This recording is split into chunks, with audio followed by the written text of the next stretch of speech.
What's up, guys? Back again with another UFC video on the UFC Fight Night card, Lewis versus Browne, and this video is going to be all about the main card.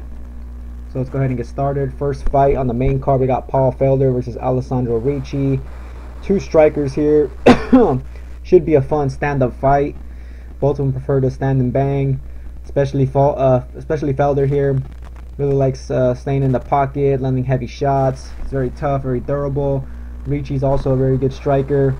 Let's go ahead and check out their profiles real quick. We got Felder here, kicking game and pressure.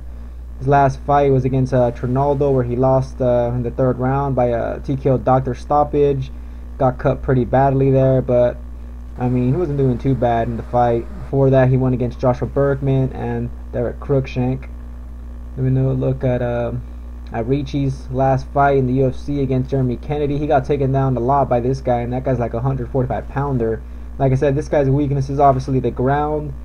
He's mostly just a multi striker. Felder's a little bit more well-rounded here, guys. But the striking, you know, it's hard to really tell who has the striking advantage. But I really like Felder here because obviously we've seen a lot more from him. He has good power. I want to say he has the better boxing here, whereas Ricci depends more on his on his kicks and whatnot. And I also think Felder will probably throw a little bit more combinations. So really like Felder in this spot. So I'm gonna go ahead and go with Paul Felder on this one, guys. I just think he's gonna be more experienced, and this is like a perfect style matchup for him. Someone that's gonna stand with him.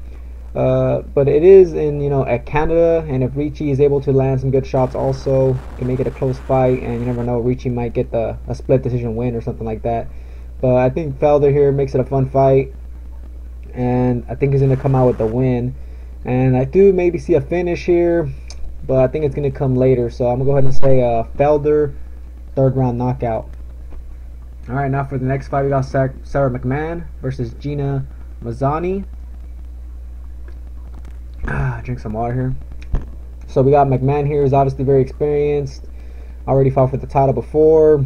She's on like a 2-5 win streak, I think, against the newcomer and Gina Mazani, who came in, I think, like 4 pounds over the limit, or 3 pounds. I think she weighed in at 139.5 or something like that. She comes from a amateur boxing background, very inexperienced in MMA. Only has 4 wins, no losses though.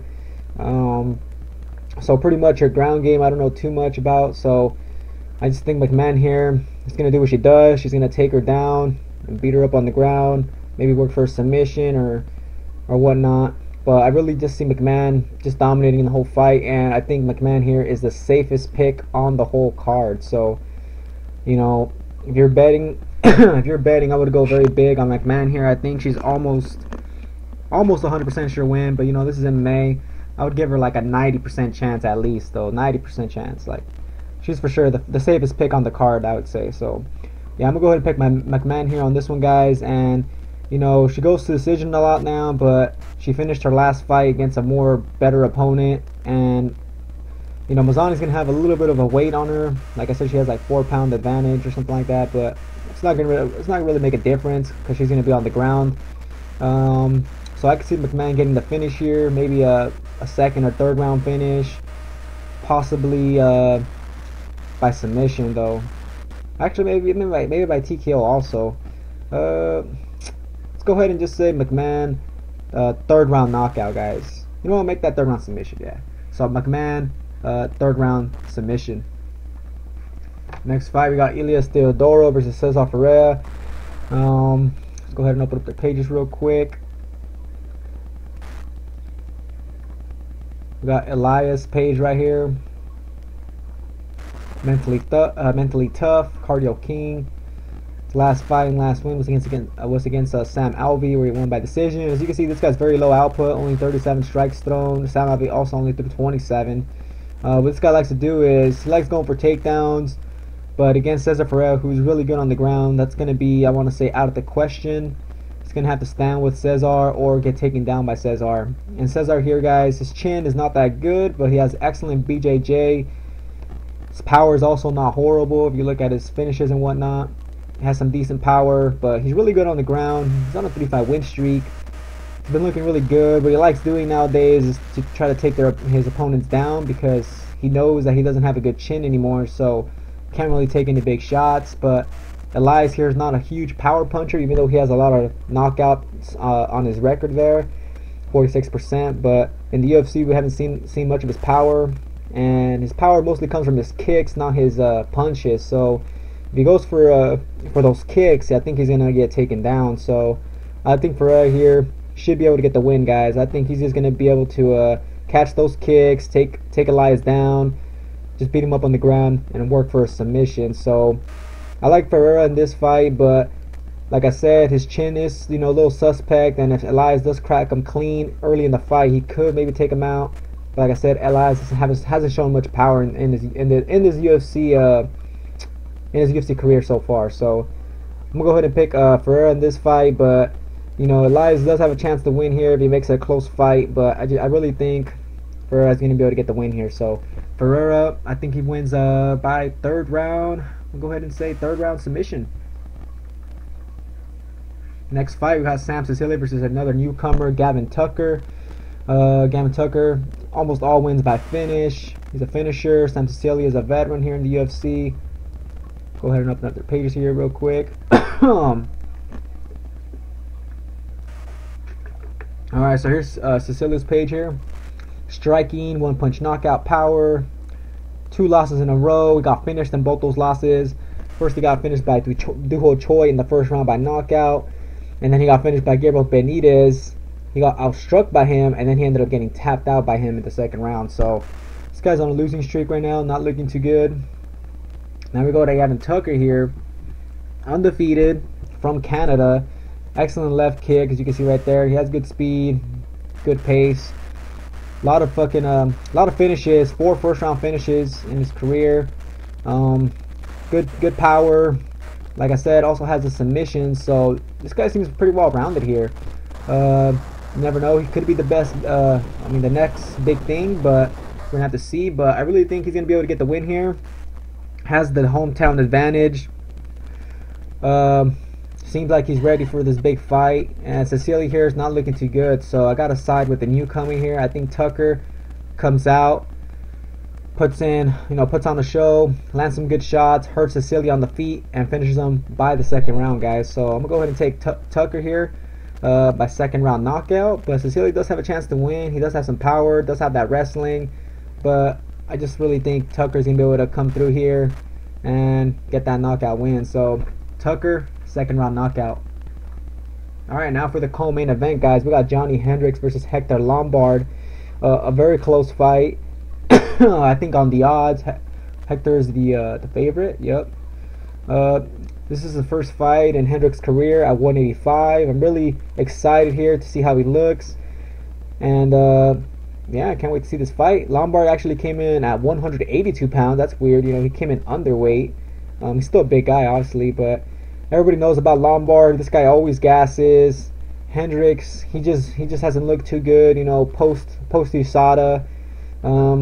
Usually always pick against Hendricks, but I think in this fight, he has a good chance of winning here, man. If Lombard can't stop you in the first round, he comes out hard and can't stop you, Hendricks here has a chance of winning. Hendricks has a decent chin. His chin actually was really good until that Wonder Boy fight where he got stopped pretty bad, but I think if Hendricks survives the first round, he's going to be able to win rounds 2 and 3. I think Hendricks throws some decent combinations. He throws those 1-2s, and he lands those kicks in there also, like he would in the Robbie Lawler fights. So I like how Hendricks mixes it up.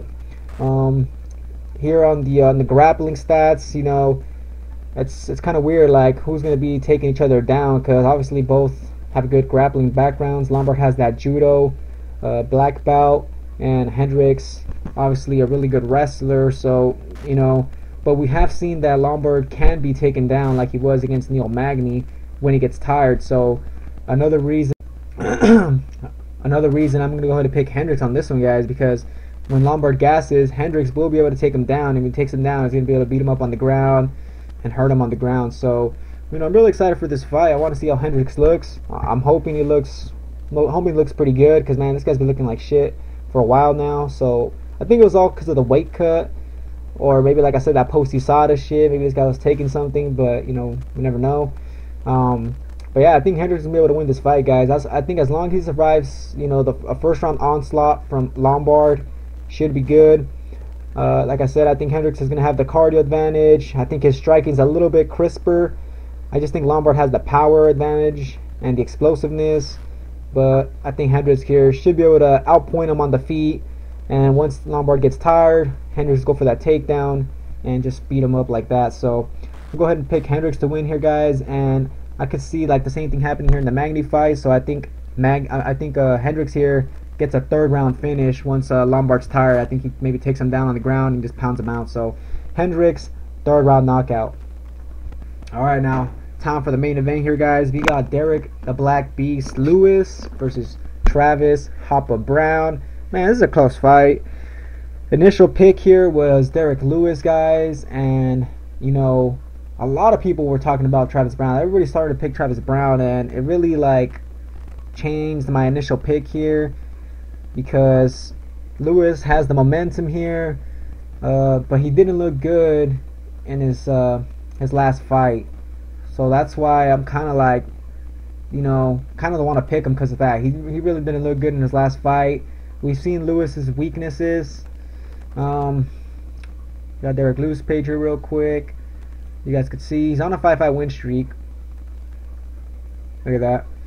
A lot of people thought he lost that big country fight, you know, against obviously Roy Nelson, where he got taken down 7 times. And as you can see, they're trying to expose him in his ground game. As you can see there, Shamil took him down 4 times.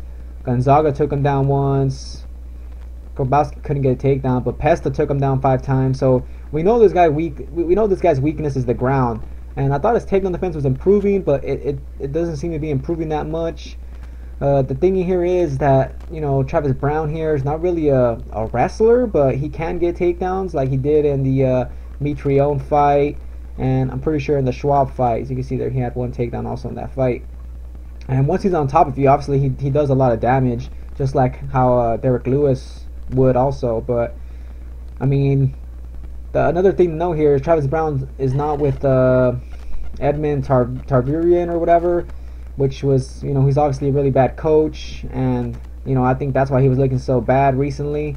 And now he's training, or his coaches right now, his cornerman, he has Ray Cepho and some other guy, and Ray Cepho's a good striker. So I think, you know, it's just all these things right here. It makes me want to pick Travis Browne on this one, guys. So it's kind of crazy because my initial pick was Lewis. I thought Lewis, you know, with the momentum, could just easily get that another first round victory here because Browne has been hurt before. In his last fight against Fabricio Verdum, he got hurt a few times, and Verdum's not obviously as big of a puncher as Derrick Lewis, but obviously Verdum's a lot better though than Lewis. And it seems like Browne's pretty much losing to all the top guys: Verdum, Velasquez, Arlovsky. Well, that was just kind of like a brawl right there. Verdum again. So as you can see, this guy's only losing to really top guys. Whereas Lewis, his last fight, he was losing until he finally got the win. And the big country fight, a lot of people thought he lost. So, you know, it's a very close fight here, guys. The heavyweight fight also, it's like a coin toss here. I just really want to see how Travis Browne looks. Like I said, my initial pick here was Lewis. Let me know what you guys think. But I'm going to go ahead and take Travis Browne, guys. I just think now that he's training at this new camp, he's training at Black House MMA. Like I said, he's over there with Ray Cepho and other guys and whatnot. And I think as long as he separates himself from Edmund Tarverian, you know, I think he's going to do a lot better, man. Because a lot of people were saying this guy's going to be like the next big thing and whatnot. But, you know, now he's kind of like, you know, on the down slope right now. So he's trying to bounce back also. And he seems very confident in himself in this fight also, is what I noticed. Like, he was talking a lot. Like, he's like, yeah, I'm going to win this fight and whatnot. So, you know, I think Browne's coming in hungry. And I think Lewis, he really just likes to just stand and bang, man. And I think if anybody could just have a really good game plan against Lewis, you know, someone that has good takedowns could obviously beat Lewis and hold him down the whole fight. Or someone that could clip him fast and clean, because we've seen Lewis here lose in the UFC before against athletic heavyweights like Matt Mitrione and Sean Jordan. Both those guys obviously pack a punch, and they were able to finish him in the first round. Browne here is an athletic heavyweight, has good footwork, or used to have good footwork, And I think if he just moves well, lands some clean shots, counters Lewis well, should be able to take him out, guys. So yeah, I'm just gonna go ahead and pick Travis Browne. I mean, it could really fuck me over on my DraftKings. We're gonna have to see. But I'm gonna go ahead and pick Travis Browne on this one, guys. So I'm gonna go ahead and say Travis Browne wins by, I'm gonna go ahead and say first round knockout, guys. I think it's gonna be a fast, explosive fight. I think if Travis Browne does get a takedown, I think he's gonna get that finish. So I'm really excited to see this fight, see how it plays out. So Travis Browne, first round knockout. That's my pick. All right, guys. So that's it for my picks. Done all the picks now on the whole card. If you guys haven't seen my picks on the FS1 prelims or the Fight Pass prelims, you guys can check out those 2 videos on my channel. Subscribe if you haven't, if you're a new viewer. I do these videos whenever there's a UFC card, give out my picks and whatnot. But yeah, I'm really excited for this card. It's on Sunday, which is obviously tomorrow. Should be a good night of fights. And yeah, let me know what you guys think about my picks, man. I think I'm very solid here. To recap on all my picks, I'm gonna go ahead and say that the one I think could be questionable, maybe the Travis Browne one. I mean, I think he wins, but I also think Lewis has a chance to win here. So it's a very close fight. Like I said, it's 50-50. Maybe the Hendricks fight. So there's those 2 fights that could maybe let me down. Who else could let me down here? Radna Marcos, that's my underdog pick. She could let me down for sure. We'll have to see. Other than that, actually, I think that might be it. Just those 3 picks, guys. So if everything goes well, I think I should do well on DraftKings and whatnot, and on my picks. So anyways, guys, that's gonna be it for the video. Thanks for watching, and yeah, enjoy the fights, and I'll catch you guys on the next one.